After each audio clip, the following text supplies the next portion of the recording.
So hello guys, this is Aditya from PC Kings. आज के video में हम लोग एक नई सीरीज स्टार्ट करने जा रहे हैं जिसका नाम होगा पीसी मिथ्स Q&As, जहां पे आपके सवालों का जवाब दिया जाएगा। जो भी आपको छोटे से छोटे डाउट्स हो वो आसान भाषा में आपको समझाया जाएगा।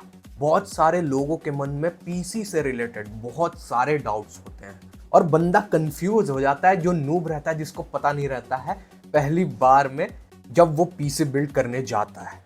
तो फटाक से वीडियो को शुरू करते हैं। Now let us roll the intro.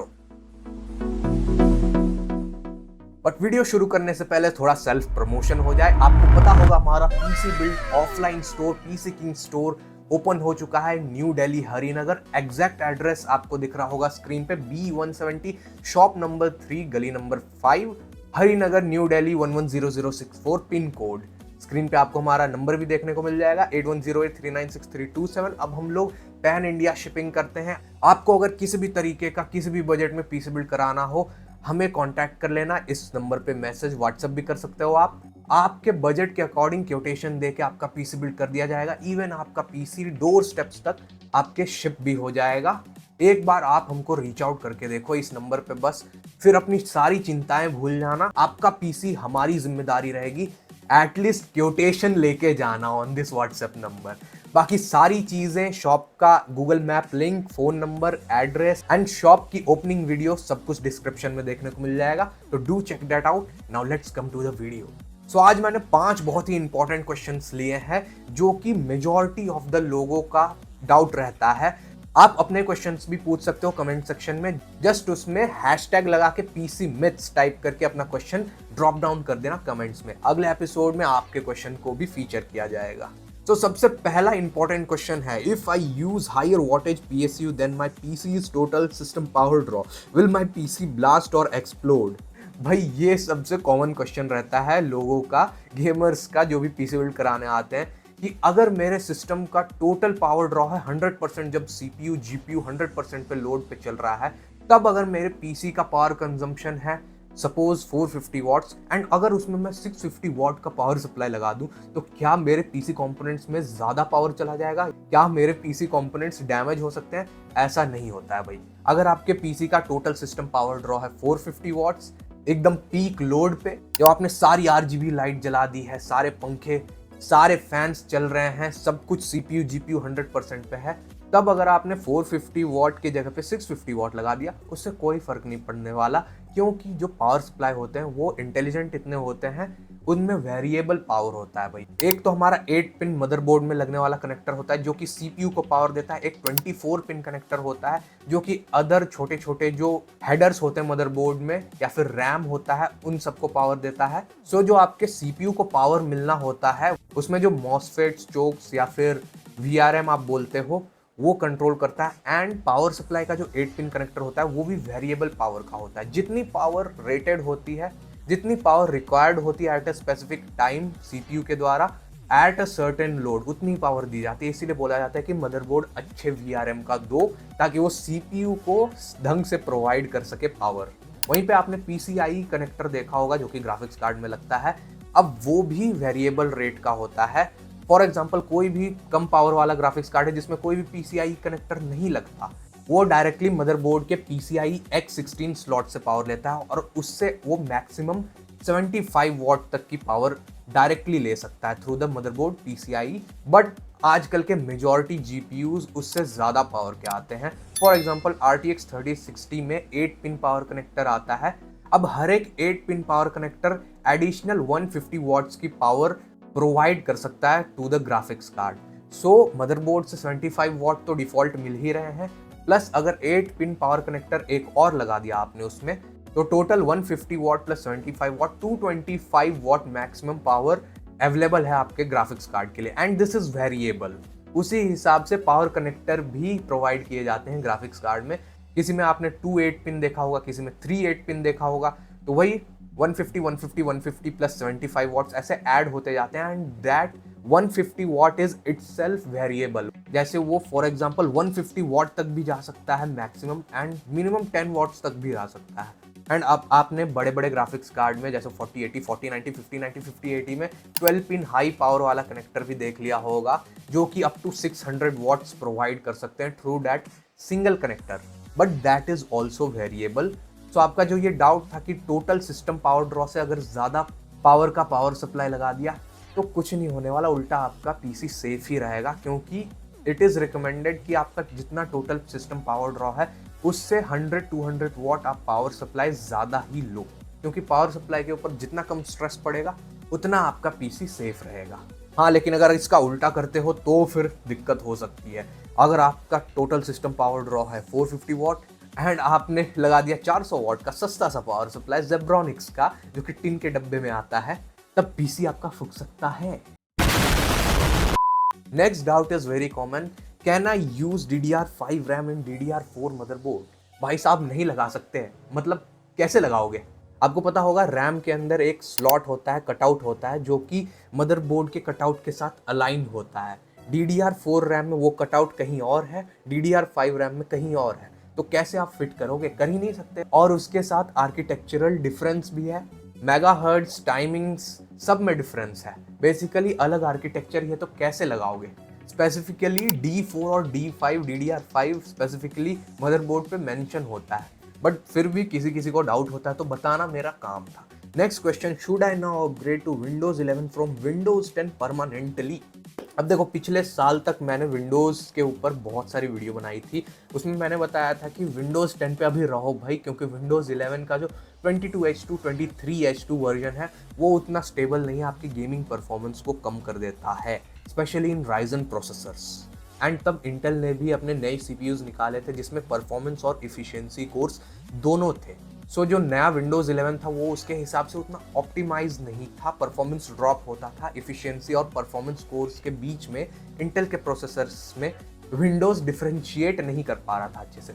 But अब विंडोज़ का 24H2 वर्जन आ गया है जिसमें ये सारे प्रॉब्लम्स सॉल्व कर दिए गए हैं, तो आप विंडोज़ 11 24H2 वर्जन में डायरेक्टली अपग्रेड कर सकते हो फ्रॉम विंडोज़ 10, क्योंकि विंडोज़ 10 अब फाइनली अक्टूबर में उसका सपोर्ट सिस्टम हटने वाला है, अक्टूबर 2025 में। एंड यहाँ पे आपको दिख रहे होंगे बहुत सारे मैंने वीडियोस बना रखे हैं कैसे डायरेक्टली अपग्रेड करें टू विंडोज़ 11 24H2, क्या उसके नए फीचर्स हैं, तो इन वीडियोस को भी आप चेकआउट कर सकते हो, आई बटन में आ रहा होगा।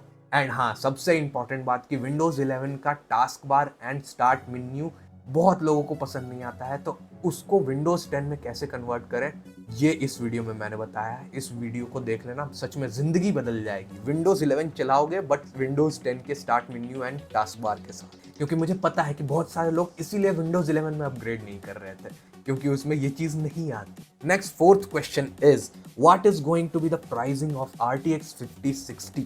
भाई साहब, बहुत लोग RTX 5060 के लिए रुके हुए हैं, एंड जैसा रूमर्स आ रहा है मुझे ये दुख के साथ बताते हुए बड़ा बुरा लग रहा है बजट गेमर्स के लिए। 5060 8GB VRAM के साथ आएगा स्टिल, ऐसा लीक्स में आ रहा है।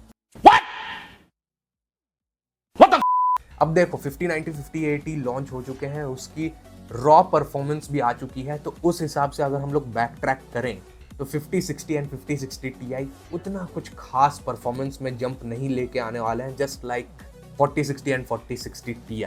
हाँ, वो मल्टी फ्रेम जनरेशन वाली चीज़ रहेगी, but that is fake frame, raw performance jump नहीं है उतना। मेरे ख्याल से 5060 आपको 4060 Ti तक का रॉ परफॉर्मेंस या उससे हल्का 2-3% ऊपर का परफॉर्मेंस प्रोवाइड कर देगा, एंड 5060 Ti 4070 के रॉ परफॉर्मेंस के पास पहुंच जाएगा, बस इससे ज़्यादा नहीं हो सकता। जो टाइमलाइन चल रहा है 5090 5070 5080 का जो रॉ परफॉर्मेंस आ रहा है उसके हिसाब से आपको बता रहा हूँ। एंड ऐसा एक्सपेक्ट मत कर लेना कि 5060 30,000 के आसपास आ जाएगा ना। 5060 अगर 4060 Ti के परफॉर्मेंस के क्लोज है तो कभी भी एनवीडिया उसको 4060 Ti के प्राइस के आसपास नहीं रखेगा। मेरे ख्याल से 5060 कम से कम 37-38,000 का स्टार्ट होगा, ऐसा लग रहा है मेरे को शुरू में। जिस हिसाब से अभी 5090 5080 की स्टॉक्स और प्राइसिंग की हिसाब चल रहा है ना, बहुत ही गड़बड़ होने वाली है 5000 सीरीज़ के साथ। सो बजट गेमर्स भाई भूल जाओ, अभी 5060 एक तो डिले हो गया है, मार्च में लॉन्च होना था, अप्रैल मई में डिले हो गया है, एंड प्राइसिंग का भाई अता पता नहीं है। कम से कम 6 महीना लगेगा, 6 महीना रुकना पड़ेगा रीजनेबल प्राइस पे खरीदने के लिए। नेक्स्ट बहुत ही important question, how to claim warranty RMA in service center अगर वो घर से दूर है तो। बहुत सारे लोग दूर दराज के इलाके में रहते हैं तो उनके घर के पास सर्विस सेंटर नहीं रहता है, किसी भी ब्रांड का हो, जोटैक, एमएसआई, आसूस, तो वो कैसे क्लेम करेंगे वारंटी को अगर कोई कंपोनेंट खराब हो गया है या फिर आरएमए कराना है तो। सबसे पहले जिस भी ब्रांड का आरएमए या सर्विस कराना है आपको, आप गूगल पे सिंपली जाओ और टाइप करो कि दिस ब्रांड, और आप ये फाइंड करो कि उसकी आरएमए कौन कराता है। मैं डिस्क्रिप्शन में इंपॉर्टेंट लिंक्स डाल दूंगा जो जो मेन ब्रांड है उनके सर्विस सेंटर के, और उनका सर्विस कौन प्रोवाइड करता है। जैसे हमारा आरपी टेक है, वो भी सर्विस प्रोवाइड करता है डिफरेंट ब्रांड्स का। एक काइजन इन्फोसर्व है जिसके पास मैंने अपना कॉर्सर का पावर सप्लाई खराब हो गया था मेरा, वो भी बहुत सारे ब्रांड्स का, जैसे कॉर्सर हो गया, क्रूशल हो गया, कूलर मास्टर हो गया, इन सब का आरएमए सर्विस देते हैं। तो जस्ट आपको गूगल पर टाइप करना है, आ जाएगी आपके सामने list of the service centre across the India. फिर आप उसमें अपने हिसाब से देख सकते हो कि आपके स्टेट के पास कौन सा सर्विस सेंटर पास में है। साइड में कॉन्टैक्ट नंबर भी रहता है, एड्रेस भी रहता है, उस पर सिंपली आप कॉल कर लो, वहाँ पे वो आपको अच्छे से गाइड कर देंगे कि किस तरीके से आपको सर्विस मिलेगा अगर आपसे दूर है सर्विस सेंटर तो। सिंपली वो आपको बोलेंगे कि शिप कर दो आप उनके पास, उनके एड्रेस पे, जिस भी कंपोनेंट का आपको सर्विस कराना है। एंड हाँ, आपको शिप अपने तरफ से करना पड़ता है, बट जब कुरियर वहाँ पे पहुँच जाएगा एंड सर्विस हो जाएगा तब आपको बैक टू डोर स्टेप आपको शिपिंग भी मिल जाएगी, एंड दिस टाइम आपको पे नहीं करना रहता है मेजॉरिटी ऑफ द केसेस में। एंड हाँ, एक चीज़ आप ध्यान रख लेना कि फिजिकल डैमेज या वाटर डैमेज, बर्न, ये सब नहीं होना चाहिए, नहीं तो आपका आरएमए इंस्टेंटली रिजेक्ट हो जाएगा। एंड सबसे इंपॉर्टेंट बात कि जीएसटी बिल आपको प्रोवाइड कराना पड़ेगा, तभी आपको वारंटी क्लेम मिलेगा। So this were the 5 most important question जो कि लोग मुझसे मेजॉरिटी पूछते हैं। बट एक बोनस क्वेश्चन आपके लिए, स्पेशली बजट गेमर्स के लिए। हमारे किसी सब्सक्राइबर ने पूछा था कि 30,000 के अराउंड उन्हें एक पीसी बिल्ड करना है जिसमें आप अभी फिलहाल जो भी बेसिक काम है वो कर लो एंड फ्यूचर में आप ग्राफिक्स कार्ड ऐड कर लो, तो आपको बिल्कुल भी बॉटल नेक देखने को ना मिले एंड आप फ्लॉलेसली अपना गेम्स उस पर रन कर पाओ एट 1080p रिजोल्यूशन। तो 30,000 में विथ एपीयू आपका बन सकता है आज के डेट में। डेडिकेटेड ग्राफिक्स कार्ड तो लगाना पॉसिबल है नहीं इस बजट में, तो इस बजट में आप लगा सकते हो 5600G या 5600GT, जो कि 11,000 के आसपास आपको देखने को मिल जाता है। जो भी आपको मिल जाए सस्ता वो लगा लेना, दोनों सिमिलर हैं, ज़्यादा कुछ डिफरेंस है नहीं दोनों में, 1-2 FPS का डिफरेंस आ जाएगा, उससे ज़्यादा नहीं। इसके साथ आप कूलर भी लगा सकते हो एंटी स्पोर्ट्स का 612 V2 ARGB, क्योंकि 5600G बहुत ज़्यादा हॉट रन करता है on stock cooler. And specially आप अगर अभी बिना ग्राफिक्स कार्ड के चलाओगे तो आपका जो इंटीग्रेटेड एपीयू वाला ग्राफिक्स है वो भी उसके साथ रन होगा तो और ज़्यादा हीट जनरेट होगा, तो it is recommended to use a air cooler.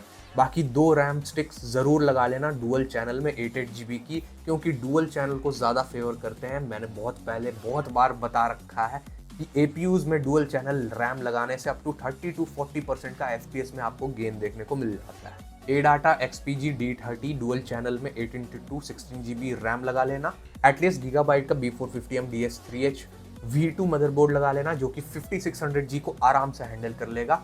Crucial का P3 Plus 500GB NVMe SSD लगा लेना। P3 Plus ही लगाना, P3 और P3 Plus में बहुत ज़्यादा प्राइस का डिफरेंस नहीं है, मुश्किल से 100 रुपये का डिफरेंस है, बट प्लस वाला Gen 4 SSD है एंड P3 नॉर्मल वाला Gen 3 SSD है, स्पीड में बहुत फर्क आ जाता है। अब बहुत सारे लोग यहाँ पे बोलेंगे कि भाई मदरबोर्ड ही Gen 3 SSD को सपोर्ट करता है, तो भाई 100 रुपये के लिए क्यों आप बेकार में थोड़ा कम वाला चीज़ लोगे। बाकी पावर सप्लाई बजट में बहुत अच्छा एंटी स्पोर्ट्स से निकाला है। एंटी स्पोर्ट्स का RX 550 80+ ब्रॉन्ज सर्टिफिकेशन के साथ आता है, 3 साल की वारंटी मिल जाती है, आराम से आपको 2600 से 2700 के बीच में मिल जाएगा। एंड कैबिनेट तो आप अपने हिसाब से ले ही सकते हो, लेकिन बजट में 3000 3500 के अंदर बहुत अच्छे कैबिनेट्स आने लगे हैं। सर्कल का एलिंगेटर X5 ARGB X1 ARGB mesh, Ant Esports का 205 एयर, एंटेक का NX292 ARGB वाला वेरिएंट भी अब आ गया है। ये सारे cabinet white as well as black variant में अवेलेबल हैं। हमारे पास से बिल्ड करोगे आराम से आपको मिल जाएगा एकदम कम से कम प्राइस में एंड बेस्ट से बेस्ट सर्विस आपको मिल जाएगा। तो भाई क्या कर रहे हो, फटाक से इस फोन नंबर पे यार क्योटेशन के लिए मैसेज करो, पीसी बिल्ड करवाओ, क्योंकि जैसे ही आपने हमें पीसी बिल्ड करने का मौका दिया तब आप सारी चिंताएं भूल जाओ कि ये चीज़ इसमें कंपैटिबल है कि नहीं, ये इसके हिसाब से सही रहेगा कि नहीं, आपके बजट के हिसाब से ये काम हो पाएगा कि नहीं, ये सारी चीज़ें फिर हमारी जिम्मेदारी रहेगी। आपकी जिम्मेदारी रहेगी बस अपने पीसी बिल्ड को बनते हुए देखना। एड्रेस, फ़ोन नंबर सब कुछ आपको डिस्क्रिप्शन में देखने को मिल जाएगा। बाकी ये थे आज के इंपॉर्टेंट क्वेश्चंस। अगले पीसी मिथ्स के एपिसोड के लिए अपने क्वेश्चंस ड्रॉप डाउन कर देना कमेंट सेक्शन में #PCMyths करके, ताकि मुझे क्वेश्चंस को फिल्टर आउट करने में आसानी हो। अब मैंने इस सीरीज़ का अलग अलग नाम सोचा, लेकिन फिर मुझे एक नाम अच्छा लगा तो मैंने दे दिया पीसी मिथ्स Q&As। आप कमेंट सेक्शन में बताना कि इस सीरीज़ का नाम क्या देना चाहिए, क्योंकि हर 10-15 दिन में एक एपिसोड जाएगा इसका कंसिस्टेंटली। वैसे मैंने कुछ नाम सोच रखे हैं: PC myths, PC doubts, PC problems, PC confusion, PC Q&As।